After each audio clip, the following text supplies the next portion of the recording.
What's going on, everybody? Welcome back to the channel. So today we're going to be going over another TW video talking about intermediate omicrons. This is kind of going to be like the omicrons you're going to look to apply for after you kind of cover the base ones and kind of build a solid foundation for yourself. In my opinion, these are omicrons that you can't just apply right away. They kind of take like 2 or 3 extra steps.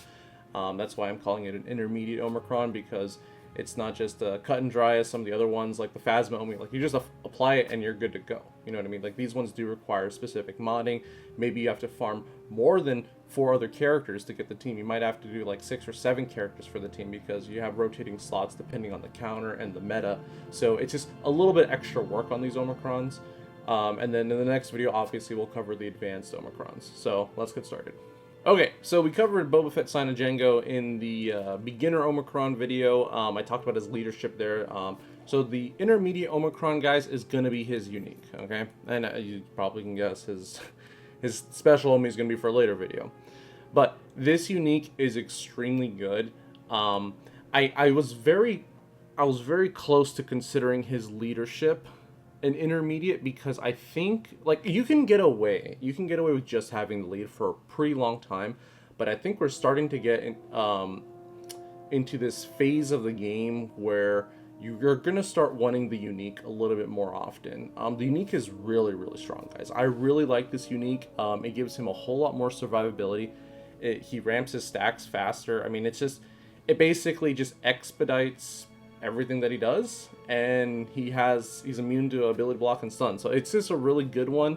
I highly recommend, guys, leader and unique on him. Like I said, the leader, you absolutely need. The unique, I think, is, a lot of people used to call it a safety net. I'm like, you know what, the game's getting crazy now. You kind of want him to be a little bit more flexible. Like, you don't want to just use him for Lord Vader, because sometimes people don't place Lord Vader on defense in Territory Wars. Lord Vader is one of those GLs where, I mean, he kind of gets stomped by all things Boba Fett, Scion, and Jango. So if you don't see him, you don't want this team to just kind of, like, you know, be on the bench all game and then use it for a counter. It's not good for you. You want that flexibility. So you want this team to be a little bit better.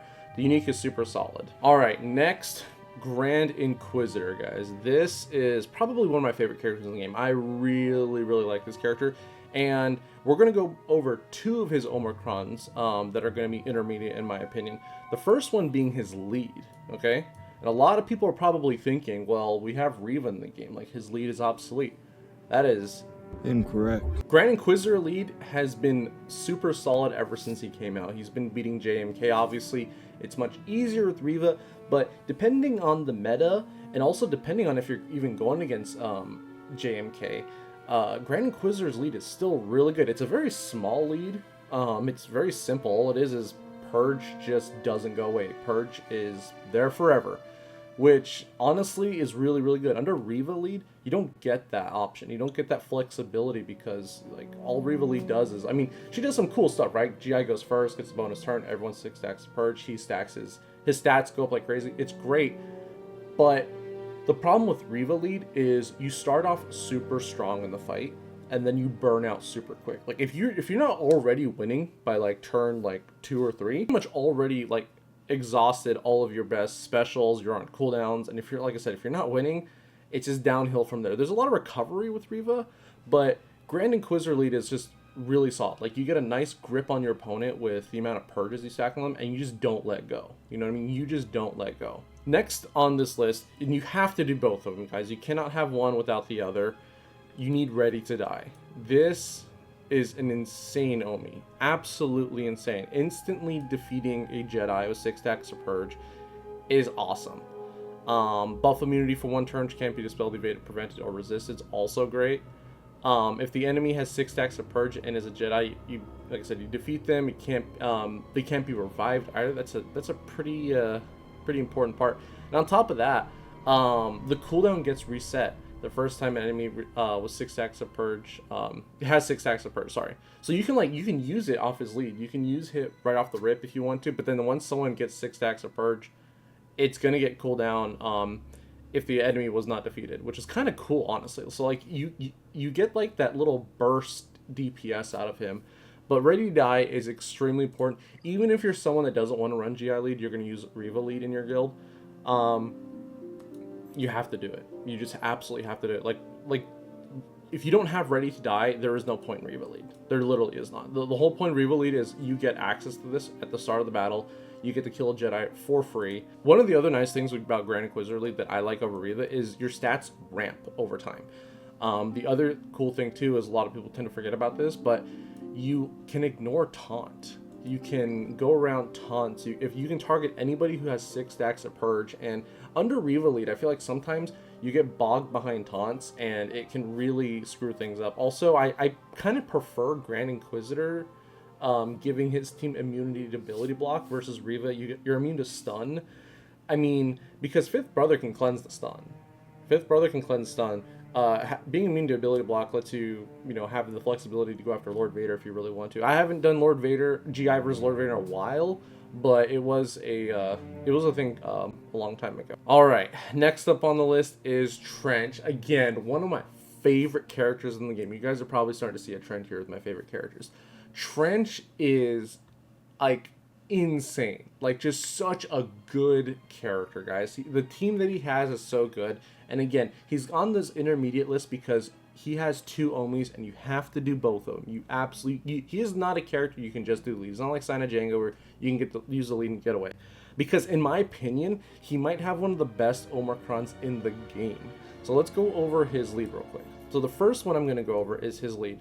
This thing is, his lead, by the way, is just wild. They literally took the best parts of like it's almost like a Jedi Knight Revan lead. They took the best parts of like Dooku's kit, Jango's kit, and Newt's kit, just kind of like rolled it into one amalgamation. It's great, but you get a huge mastery bump, a lot of health and protection. There's a lot of turn meter gain, and you get extra speed. So this team is already super fast, right? Like with the amount of extortion and tech you get out, this team is ridiculously fast.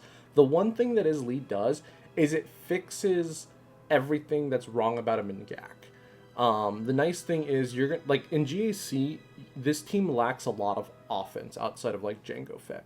So the lead kind of just fixes that. They say, okay, well, you know what? You're gonna get turn meter. You're gonna get more turn meter. You're gonna get more speed, and you're gonna get more offense and more health and more mastery. So literally, like everything that like he's not good at in GAC, he just excels in TW.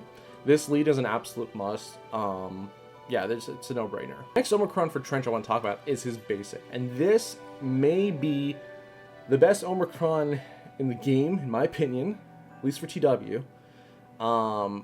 And might be the best basic in the game as a whole. Like this basic is crazy. Like I can't stress how OP this basic is. This basic is so OP that it actually almost kills you sometimes depending on the counter.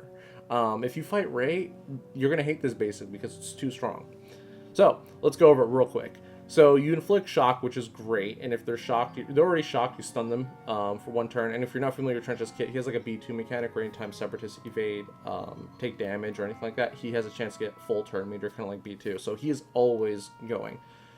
During his turn, allies with tactical supremacy gain heal over time and protection over time 10%. So basically what that is that's a little buff you give everyone when they call to assist. But every time you basic, you're pretty much healing your team. You heal on basic, you stun on basic, and shock on basic. That's already really good. Let's go into the Omicron. This is where it just gets absolutely crazy. Okay. During his turn, you inflict ability block, which cannot be dispelled, prevented for 1 turn. That is busted. Okay, let me tell you right now. Being able to drop ability block, like, that cannot be dispelled, it's locked, cannot be resisted, it is there, especially on, like, Galactic Legends or stuff like that. That's huge. That is absolutely huge, okay? Here's the other cool part, is you reduce their crit damage by 20% until the end of the encounter. So literally, like I said, this team is already getting beefy and tankier and faster. Now on top of that, you're reducing their damage output. So, like, your team is super, super just, like, hard to kill. I'm not joking when I say this, but, like, when Trench is on defense and Watt gives him the tank tech and he has all 3 Omis, he's almost impossible to kill. Like, I'm not exaggerating at all. He is legit impossible to kill. You need an Annihilate, you need like a Disintegrate or something to kill him because he has so much regeneration and nerfs your offense so much to the point that, like, it just feels like you're not doing anything. The other crazy part, we're not done yet. The other crazy part about this Omicron is if the target is already debuffed, which more than likely it will. I mean, you got Jango puts out debuff, you got Dooku, you have Newt, you have Watt, everyone's debuffing on your team. You remove 50% TM from them. Okay? And on top of that, then you heal your whole team for 30% health and protection on a basic. And don't forget, we're already stacking heal over time and protection over time on them every time you basic. Every single time. So literally, just to give you like an idea, I've had my Jango Fett like in the red, and he takes his turn and he's at full health, full protection because of the amount of heal over time and protection over time that he has, on top of Trench just healing everybody. This basic is insanely good, guys. Like I said, you need both of them for him to be viable. And then the unique, obviously, we'll talk about in a later video. Next up, we have Kestis. So the reason this is on an intermediate list is because, well, you need to do 2 Omis. Like, I mean, he only has 1 Omi, but I mean, it's realistically, it's for a Fulcrum. So if you have Fulcrum, and I would recommend doing Fulcrum first, obviously, because you can get use out of Fulcrum. Because his Omi literally does nothing. His Omi just activates Fulcrum's Omi on other teams. That's all it does. So he kind of just disables the clause about that she has to be by herself. That's why this is on an intermediate list, because like I said, you just have to do 2 Omis. It is a double Omi if you look at it, but and a lot of people just refuse to give Cal's Omi because it's an Omi that doesn't do anything. But like, imagine if you could put Wampa on other teams. You know what I mean? Like, it's kind of crazy, and that's pretty much what this does for Fulcrum. So just apply it, like, honestly. Okay, this one might be a little far-fetched. I am a huge fan of Son of Starros. I'm a huge fan of her kit. I love her team. I think it's a lot of fun. I'm going to go over her... Oh, it's on the lead. I forget. Yeah, I'm a big fan, right? Yeah, and I forget where it's at. So this Omicron makes it where her team is Bad Batch proof. And why is this on an intermediate list? This is on an intermediate list because you need Sana, but like the rest of her team, you don't really need them for anything. You know, I mean, you need Rolo and Captain Han for Leia. But Stormtrooper Han, Cara Dune, Farm Boy Luke, we'll talk about him later too. You don't really need them. So this is kind of one of those teams. It's like, it's never really been meta. It's kind of one of those extra teams. And I didn't really feel like this is a flex cron because if you have a wall of Sana teams in Territory Wars on defense, I think it will bleed banners because it's a team, in my opinion, that hasn't been explored a whole lot. It hasn't been exploited enough. Obviously, in the gauntlet, like towards the top of the game, it's not going to do well. I mean, people have too many teams that'll easily counter it. But for people that are like low to mid level, I think it's a great team. Instead of placing like a trash zone in the back, you know, there's like, you know, everyone has a trash zone. But I think this would be a really good alternative because it does block certain counters and it could actually bleed a little bit. I do think it's a decent Omi. I just think, unfortunately, you have to go out of your way quite a bit to get this one. So again, you can debate in the comments if this is an intermediate Omi, but like I said, I think it's great. It's definitely not a beginner one. Like, don't go for this one first. You know what I mean? But again, I like this one. All right, next up we have Jyn Erso. This one is probably one of my favorite TW Omis. It's a lot of fun. Like, this one is a lot of fun. Not really too crazy about the team or the kit, but the Omi is really fun. It's on her unique, which is great because you can still run AdRad, and that's obviously where you're gonna run this. But the reason this is an intermediate Omicron is because you actually have to gear up like 6 to 7 characters for this team. Typically, you know, the team that I'm currently running a lot is, you know, AdRad, Jyn, Cassian. That's usually your trio. And then the last 2 are a toss-up between SRP, Baze, Churret, and K2SO. So, again, that's why this is an intermediate Omis, because you actually have to do a little bit extra work for this one. But it's really good. It's really good. AdRad, do not place him on defense. Do not. He is extremely good on offense. The nice thing about AdRad is he does prevent revive against Empire characters, so when you go up against Inquisitors, depending on the Datacron meta, you can actually kill Reva and prevent her from reviving, as long as you guys have, like, I think, Spark of the Rebellion. The other nice thing is this is a very good, little unstable, but it's possible. It's a nice counter to the Grievous Omi. And what happens is with this Omicron, anytime you lose buffs, Jyn gets a bunch of turn meter, right? And, like, things happen. So it kind of becomes this tennis match between B2 and Jyn, where like B2's dispelling the buffs, Jin's getting a bunch of buffs, she takes a turn, she triggers B2 again, and you know what I mean? And you're just going and going and going, and it's just B2, Jyn, B2, Jyn, B2, Jyn. To the point where, hey, you're at ult. You know what I mean? And then you just wipe them out. So it's a pretty cool counter. Like I said, that counter is a little unstable. I definitely would be a little more comfortable with better mods and better relic levels, but it is doable. But this is a great one. I really do like this one. All right, last up on the list, we have Hera Syndulla. And the reason I didn't want to make this a beginner Omicron is because, again, same thing with Jyn. You do have to go out of your way to get extra characters. You know, there are a total of 7 Phoenix characters in the game, and I do believe you're probably going to want to gear up 6, if not all 7 of them, because depending on what you're trying to do with this team, there's certain people that are better or worse. Obviously, you're not gonna divert from Rex or Kanan. I think Kanan and Rex are staples with her. Your other 2 is a toss-up between Sabine, Ezra, Ch.4, and Zeb.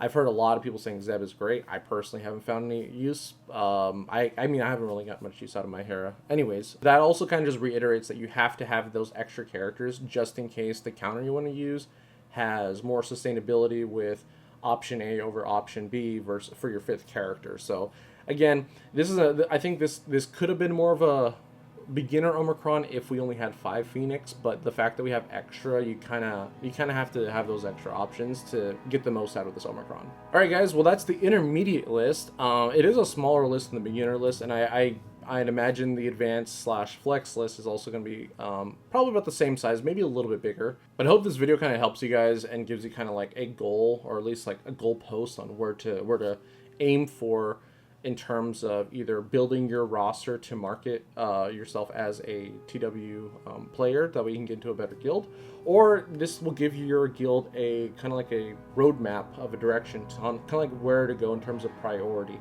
Again, these are in no particular order. I do recommend you guys navigate at your own pace. I'm just giving you guys kind of like a quick rundown of where to go to after you think you have a solid foundation with the beginner Omicrons. But if you guys enjoyed today's video, please be sure to leave me a like. If I earned it, subscribe. And let me know down in the comments what you think about these intermediate Omicrons. Do you agree with me? Do you disagree with me? And is there anything that I missed? And if you have any questions about anything TW related, please let me know. And other than that, guys, take care, have a great day, and I'll see you next time.